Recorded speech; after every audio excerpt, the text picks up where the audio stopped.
सुप्रभात मेरे प्रिय विद्यार्थियों। आप सभी निरोगी रहें, स्वस्थ रहें, इसी मंगल कामना के साथ मैं अपनी कक्षा का प्रारंभ करती हूँ। छात्रों, आज हम जानेंगे कृतिका में अध्याय 2 जार्ज पंचम की नाक, जिसके लेखक हैं कमलेश्वर जी। आज जानते हैं पाठ का सार। रानी एलिजाबेथ द्वितीय का भारत आगमन। इंग्लैंड की रानी एलिजाबेथ द्वितीय अपने पति के साथ हिंदुस्तान आने वाली थी, जिसकी चर्चा अखबारों में हो रही थी। उनका सेक्रेटरी और जासूस उनसे पहले इस महाद्वीप का तूफानी दौरा करने वाले थे। इंग्लैंड के अखबारों की कतरनें हिंदुस्तानी अखबारों में हर दूसरे दिन चिपकी नजर आती थीं, जिनमें रानी एलिजाबेथ एवं उनसे जुड़े लोगों के समाचार छपते थे। नई दिल्ली में जार्ज पंचम की नाक की समस्या। नई दिल्ली में एक बड़ी मुश्किल जो सामने आ रही थी वह थी जार्ज पंचम की नाक। किसी समय इस नाक के लिए बड़े तहलके मचे थे। अखबारों के पन्ने रंग गए थे। राजनीतिक पार्टियां इस बात पर बहस कर रही थीं कि जार्ज पंचम की नाक रहने दी जाए या हटा दी जाए।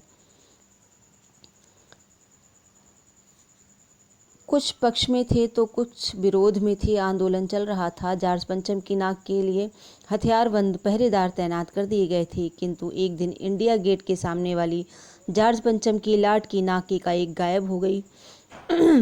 बावजूद इसके कि हथियारबंद पहरेदार अपनी जगह तैनात थे और गश्त लगाते रहे, फिर भी नाक चली गई। रानी के आने की बात सुनकर नाक की समस्या बढ़ गई। देश की शुभचिंतकों की एक बैठक हुई, जिसमें हर व्यक्ति इस बात पर सहमत था कि अगर ये नाक नहीं रही तो हमारी भी नाक नहीं रह जाएगी।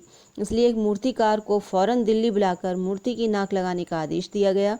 मूर्तिकार ने जवाब दिया कि नाक तो लग जाएगी, किंतु मुझे इस लाट के निर्माण का समय, जिस स्थान से ये पत्थर लाया गया था, उसका पता चलना चाहिए। एक क्लर्क को इसकी पूरी छानबीन करने का काम सौंपा गया। क्लर्क ने बताया कि फाइलों में कुछ भी नहीं है। एक विशेष कमेटी का गठन, नाक लगाने के लिए एक कमेटी बनाई गई और उसे काम सौंपा गया कि किसी भी कीमत पर नाक लगनी चाहिए। मूर्तिकार को फिर बुलाया गया। उसने कहा कि पत्थर की किस्म का पता नहीं चला तो कोई बात नहीं, मैं हिंदुस्तान के हर पहाड़ पर जाकर ऐसा ही पत्थर खोज लाऊंगा। मूर्तिकार द्वारा किए जाने वाले प्रयास।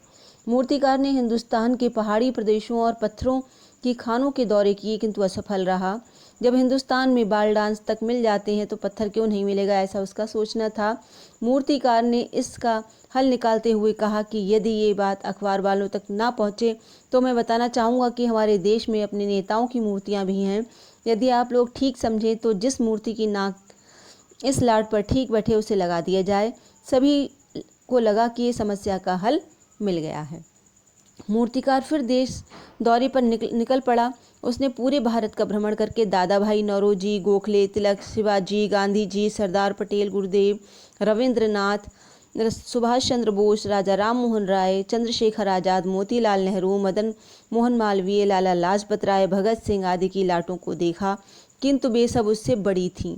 मूर्तिकार ने बिहार सेक्रेट के सामने सन 42 में शहीद होने वाले बच्चों की मूर्तियों की नाक भी देखी, किंतु वे भी उससे बड़ी थीं। मूर्ति जब जीवित व्यक्ति की नाक लगाने पर विचार किया गया, तब देखिए क्या होता है कि राजधानी में रानी के लिए सब तैयारियां पूरी हो गई थी। जार्ज पंचम की लाट को मलमल कर नहलाया गया था, रोगन लगाया गया था, किंतु नाक नहीं थी। अचानक मूर्तिकार ने एक हैरतअंगेज विचार व्यक्त किया कि 40 करोड़ लोगों में से कोई एक जिंदा व्यक्ति की नाक काटकर इस लाट पर लगा दी जाए। कमेटी ने इसकी जिम्मेदारी मूर्तिकार को सौंप दी। अखबारों में सिर्फ इतना छपा कि नाक का मसला हल हो गया। इंडिया गेट के पास वाली जार्ज पंचम की लाट की जो नाक थी वो लग गई है।